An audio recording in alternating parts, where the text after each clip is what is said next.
I want to start with a truth we all know deep down. Not everyone who walks into our lives comes with good intentions. Some people, whether out of their own wounds, insecurities, or just a need for power, will do everything they can to chip away at your confidence, your relationships, and your ability to trust yourself. So how do you know when someone in your life is working against you instead of for you? How do you recognize the person who doesn't just want to hurt you in the heat of the moment, but wants to dismantle you piece by piece? I want you to imagine standing in a room with the lights off. It's pitch black. You can't see the furniture, the doorway, or what's in front of you. You move slowly, cautiously, arms stretched out to feel your way forward, hoping you don't run into something sharp, something that might hurt you. Now, imagine someone standing in that same room, but with night vision goggles on. They see everything, every obstacle, every hazard, every weakness.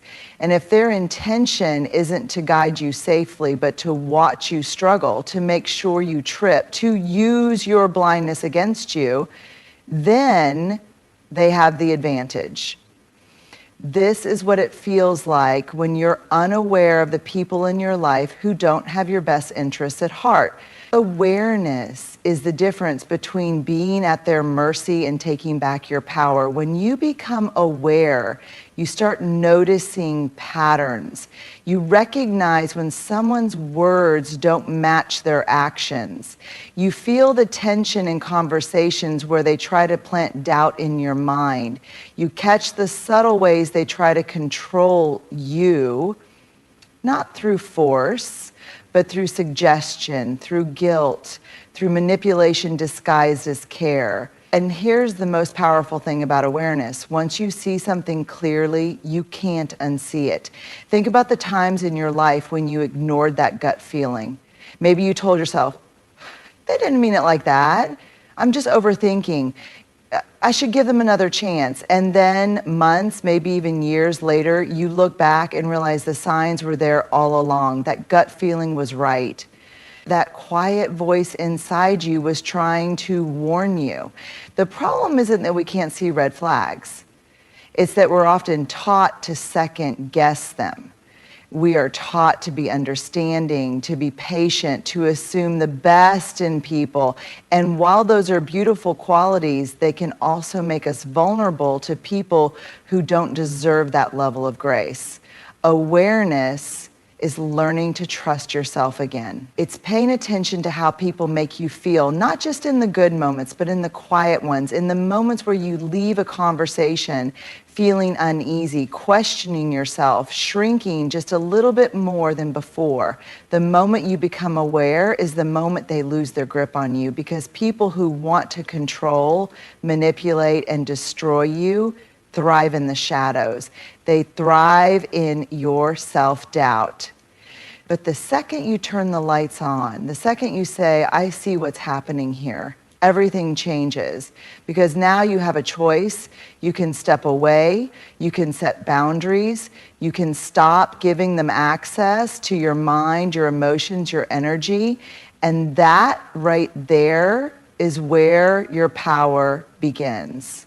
Emotional manipulation is one of the most dangerous tactics used by people who seek to control and dismantle you, not because it's loud or obvious, but because it's quiet, subtle, and designed to make you question reality itself. It doesn't show up in the form of a direct attack. It creeps in like a slow poison, one drop at a time, until you're no longer sure if you're standing on solid ground or sinking into emotional quicksand. So how does it work? How do manipulators gain control without ever having to raise their voice or make a direct demand? One, they twist your emotions against you. At first, they might come across as deeply caring. They listen intently. They remember small details. They offer comfort when you're down. But over time, that attentiveness is used as a weapon. They know your fears, your insecurities, and your emotional triggers, and they begin to use them against you. Maybe they criticize you, but wrap it in false concern. I just worry that you're too sensitive. You need to toughen up. Maybe they invalidate your feelings by making you doubt yourself. That never happened the way you remember it. You're exaggerating. Maybe they turn your love and kindness into a burden. If you really cared about me, you wouldn't question me. Little by little, they shape the way you see yourself. They make you feel like you're the problem, like you're overreacting, misunderstanding, or just being difficult. 2, they create a cycle of highs and lows. One of the most dangerous aspects of emotional manipulation is the cycle of reward and punishment. One moment they're warm, affectionate, and deeply understanding. The next they're cold, dismissive, or angry. But they won't tell you why. You're left scrambling, trying to figure out what you did wrong, trying to get back to the version of them that was kind, loving, and supportive. And when they finally do give you a glimpse of that warmth again, it feels like a relief. You tell yourself, see, they do care about me. But that moment never lasts. And the cycle repeats. This isn't love, this isn't friendship, this isn't support, this is control. And the worst part, it's intentional. They keep you emotionally off balance so that you never feel secure. Because when you don't feel secure, you're more likely to stay, to try harder, to prove your worth. 3, they make you feel guilty for having boundaries. Emotional manipulators hate boundaries because boundaries are the one thing that keeps them from having full access to your mind and emotions. So the moment you try to establish one, whether it's saying no, asking for space, or standing up for yourself, they flip the script. Wow, after everything I've done for you, this is how you treat me? I guess I'm the bad guy now, right? You've really changed. You never used to be like this. And suddenly, you're the one apologizing. You're the one feeling guilty. You're the one questioning whether you're being too harsh, too demanding, too selfish. But let me be clear, setting boundaries is not selfish.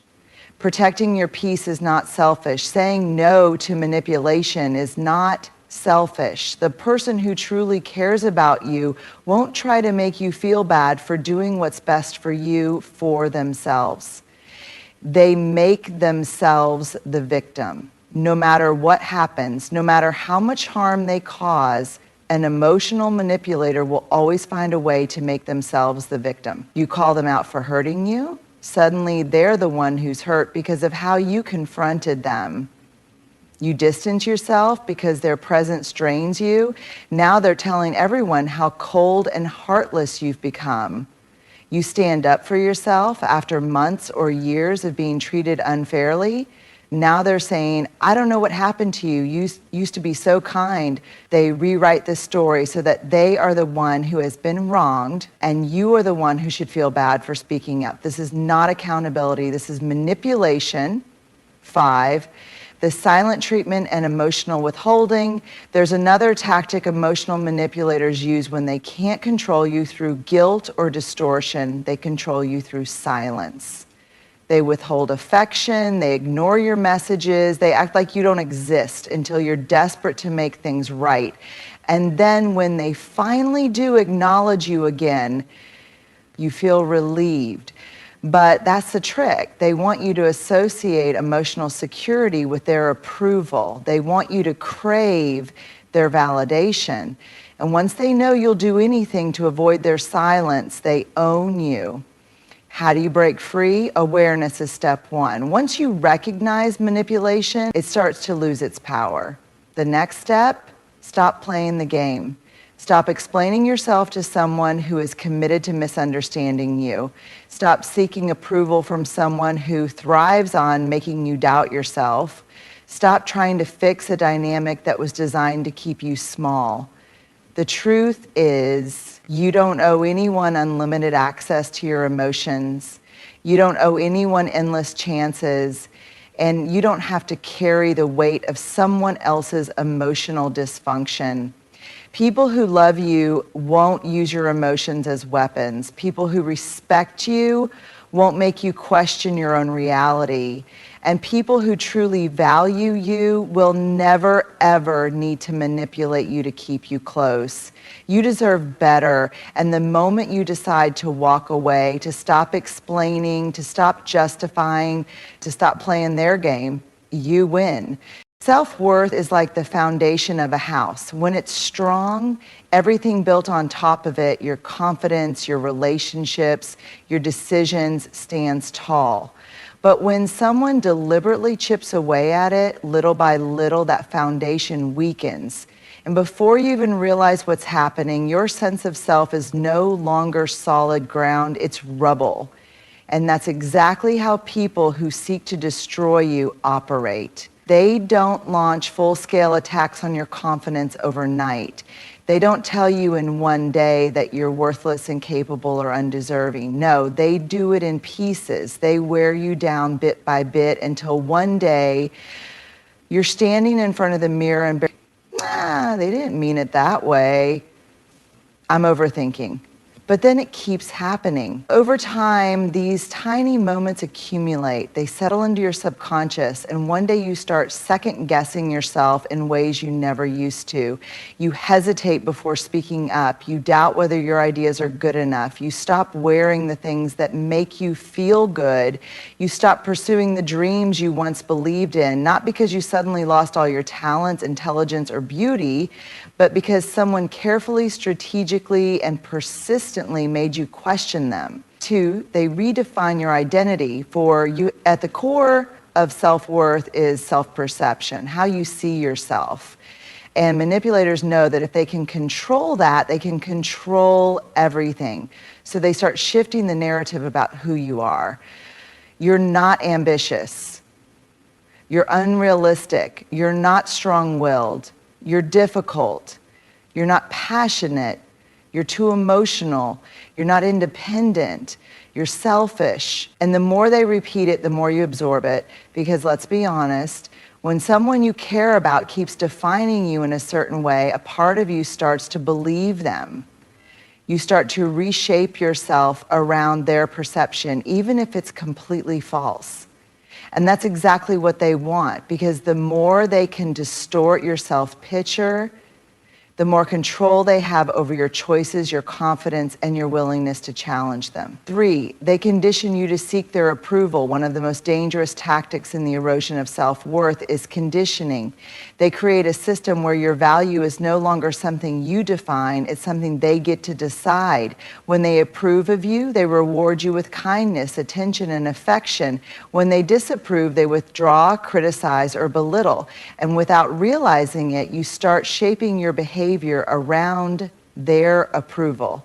You stop saying things that might upset them. You avoid choices that might make them uncomfortable. You start prioritizing their opinions over your own, not because you don't have your own voice, but because every time you use it, it feels like you're risking something. Love, connection, peace. And eventually you start believing that keeping them happy is more important than being yourself. 4, they make you dependent on their validation. At first, you might have been someone who didn't need external validation. You made decisions with confidence, trusted your instincts, and knew your worth. But over time, they train you to depend on their opinion to feel okay about yourself. They dismiss your ideas until you start asking for their input on everything. They criticize your choices until you're too afraid to make them on your own. They mock your emotions until you start wondering if your feelings are even valid. And suddenly you find yourself waiting for them to tell you who you are, what you should do, and whether you're enough. That's not love, that's not friendship, that's control. 5. Jung knows the normalized disrespect. When your self-worth is intact, disrespect is non-negotiable. You walk away from people who belittle you, dismiss your feelings, or treat you as less than. But when someone erodes that self-worth, they shift your standards. They make mistreatment feel normal. The first time they insult you, they say they were joking. The first time they ignore your feelings, they say, You're being too sensitive. The first time they lie, they say it was for your own good. And little by little, you start accepting behavior you never would have tolerated before. Because when they've spent months or years convincing you that you're not that special, not that smart, not that lovable, you start to believe that maybe you don't deserve better. That is how they win. How do you rebuild your self-worth? The good news, what was broken can be rebuilt. Here's the truth. The person you were before they tried to tear you down, that person is still in there. Maybe quieter, maybe bruised, but not gone. The first step is recognizing the lies they made you believe. The second step is rejecting them. And the third step, the hardest step, is choosing yourself again.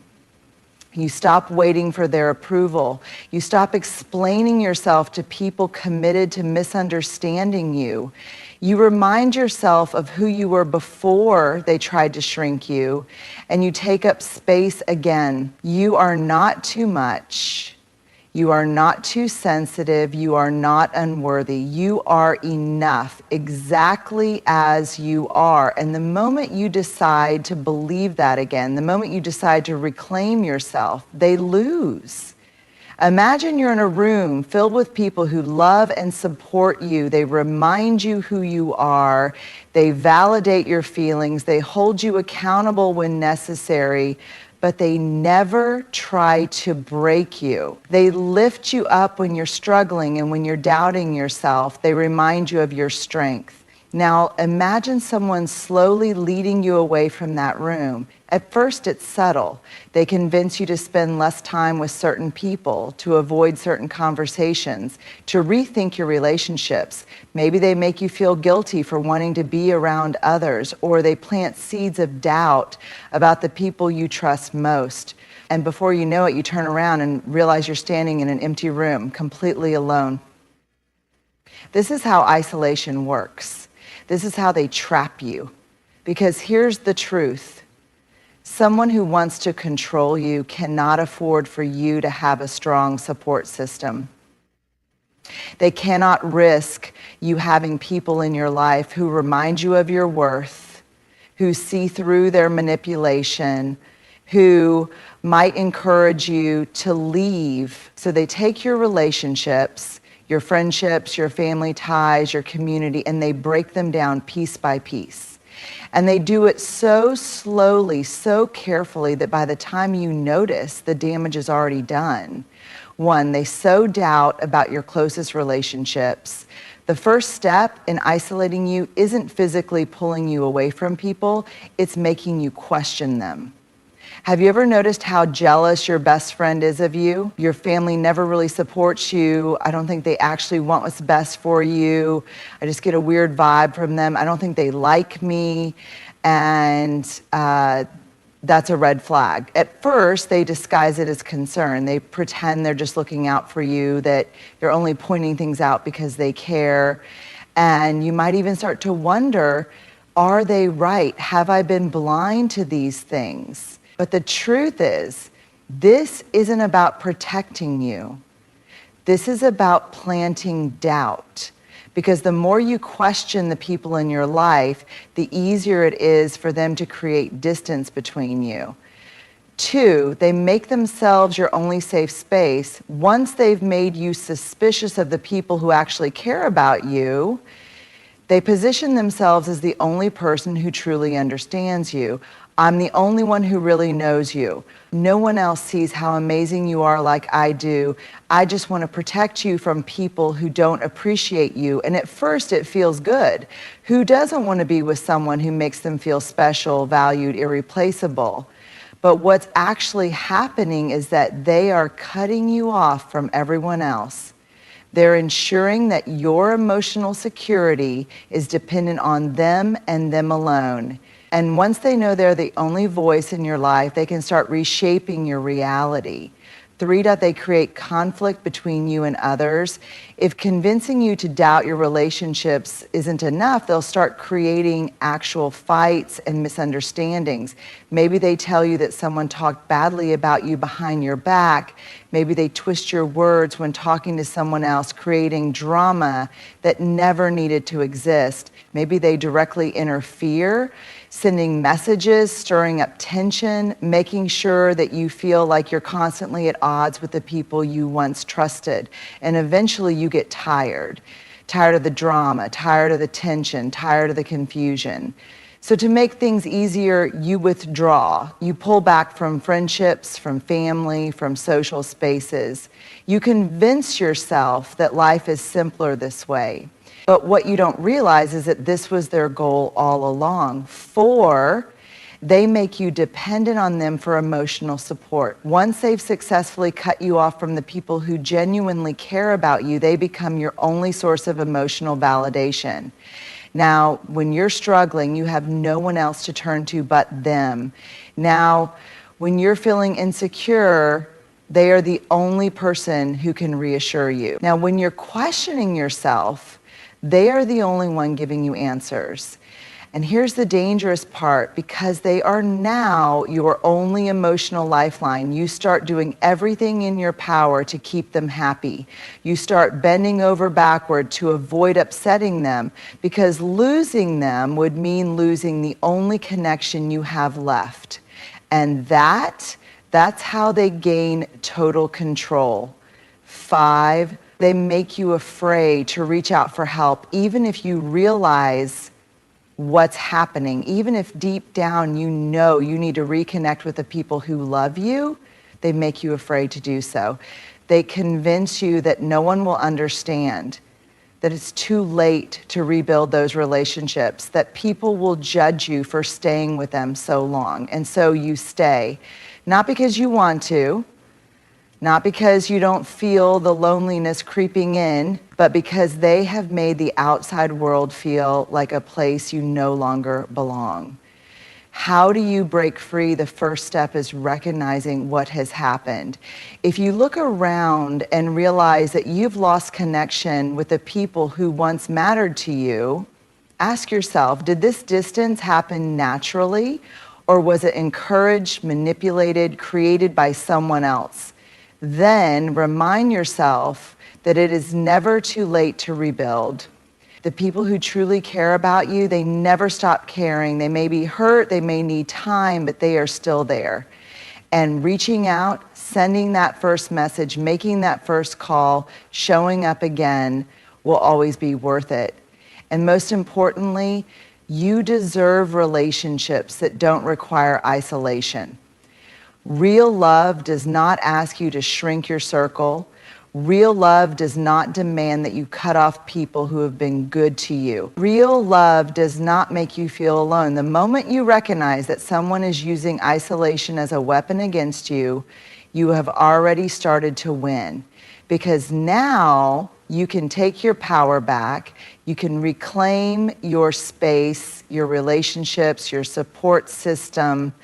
And once you do, once you reconnect with the people who truly have your best interest at heart, they lose. When we think of control, we often imagine it as something obvious, someone barking orders, demanding obedience, or using threats to get their way.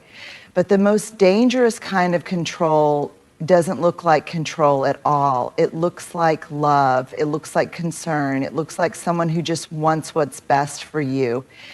And that's exactly why it's so dangerous, because when control is wrapped in the language of care, it doesn't feel like manipulation. It feels like protection. It doesn't feel like being trapped. It feels like being looked after. And by the time you realize what's happening, the walls have already closed in around you. So how do you recognize it? How do you tell the difference between real care and control disguised as care? 1, they insist they know what's best for you. At first, it feels like guidance.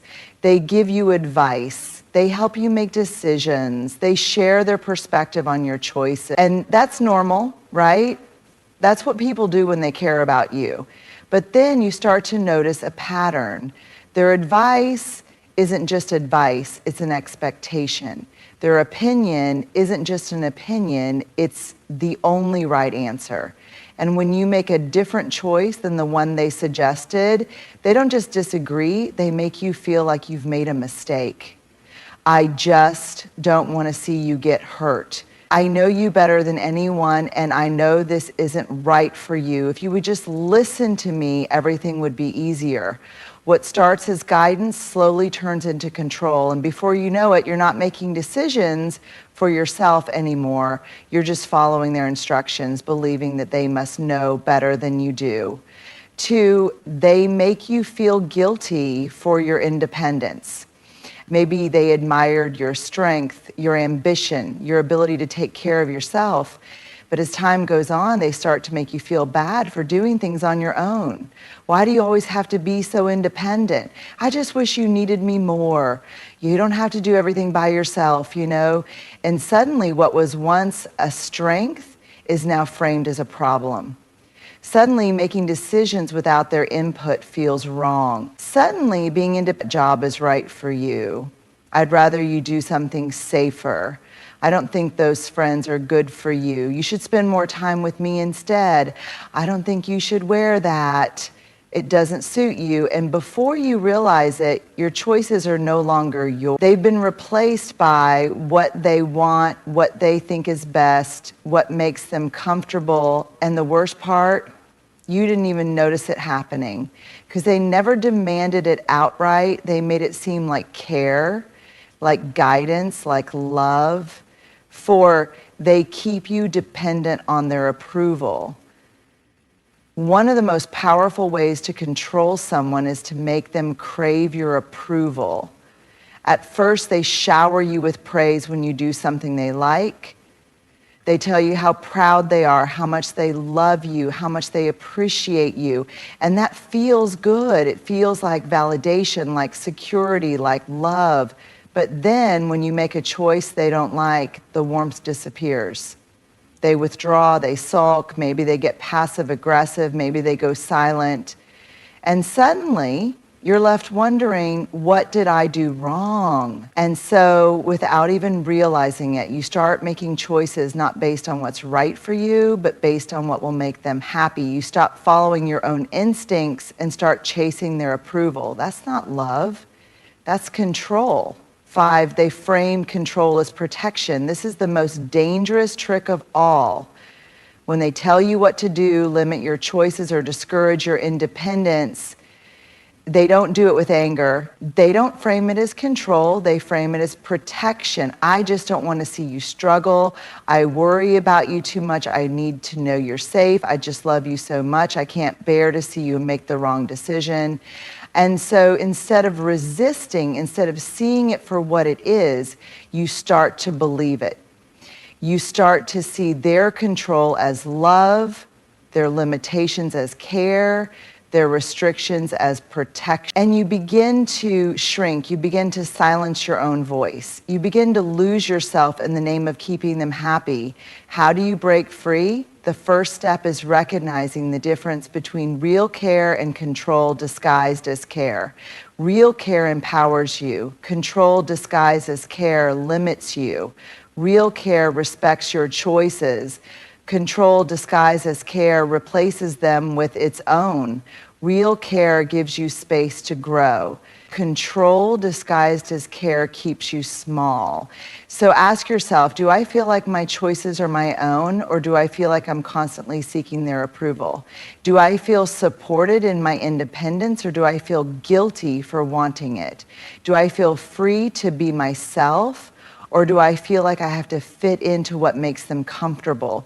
Because love should feel like freedom, not a cage. And the moment you recognize the difference, the moment you start making decisions for yourself again, their power over you begins to crumble. You do not owe anyone your obedience. You do not owe anyone control over your life. You do not owe anyone the right to shrink you under the disguise of love, because real love never asks you to surrender yourself. And the moment you decide to reclaim your choices, your voice, and your independence, they lose freedom. It's a word we all understand on the surface, but when it comes to our personal lives, our relationships, our choices, our sense of self, freedom can become more complicated. Because sometimes we don't even realize we've lost it. Freedom isn't just about physical independence. It's about emotional and mental liberation. It's about breaking free from control, manipulation, and toxic influences that keep us small. It's about stepping out of the shadow of someone else's expectations and standing fully in who we are.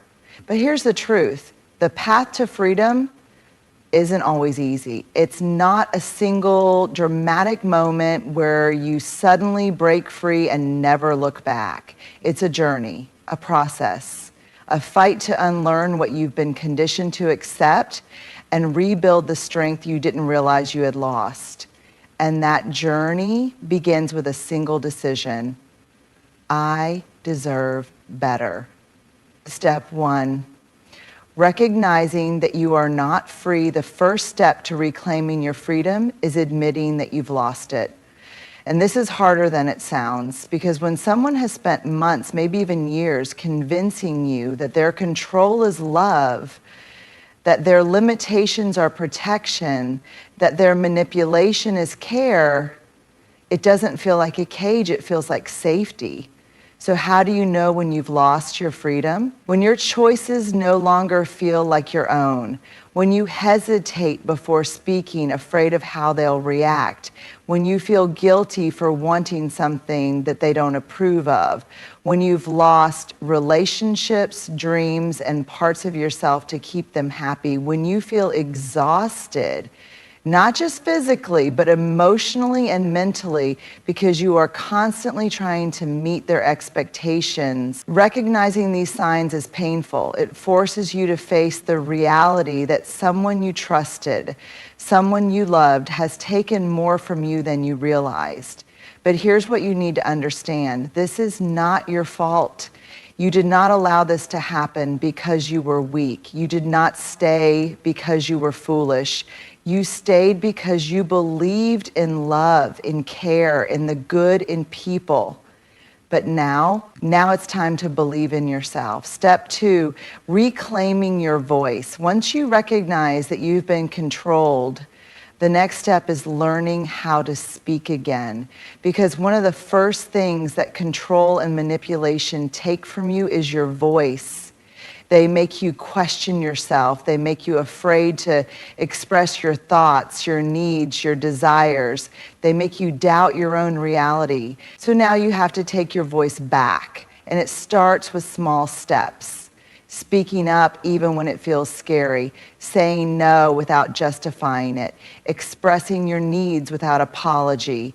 Allowing yourself to have opinions even if they go against what they want.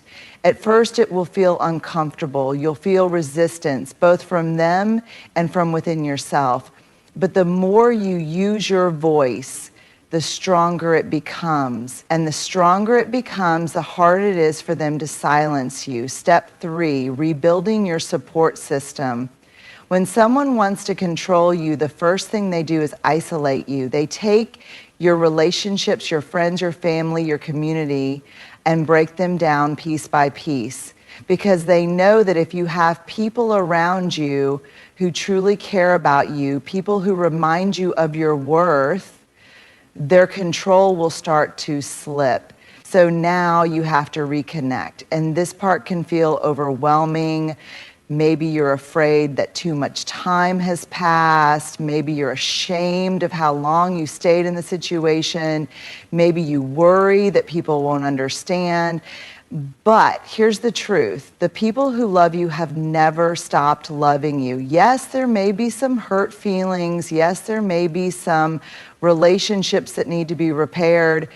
But if they truly care about you, they will be there. And when you start surrounding yourself with people who see you, who validate you, who remind you who you are, the grip of manipulation begins to loosen, because now you're no longer fighting alone. Step 4, learning to trust yourself again. One of the most damaging effects of being controlled is that it makes you doubt yourself. You've been told for so long that your instincts are wrong, that your feelings are overreactions, that your choices aren't the right ones. And after a while, you start to believe it.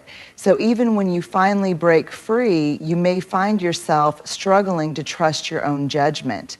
What if I'm wrong? What if I make another bad decision? What if I end up in the same situation again?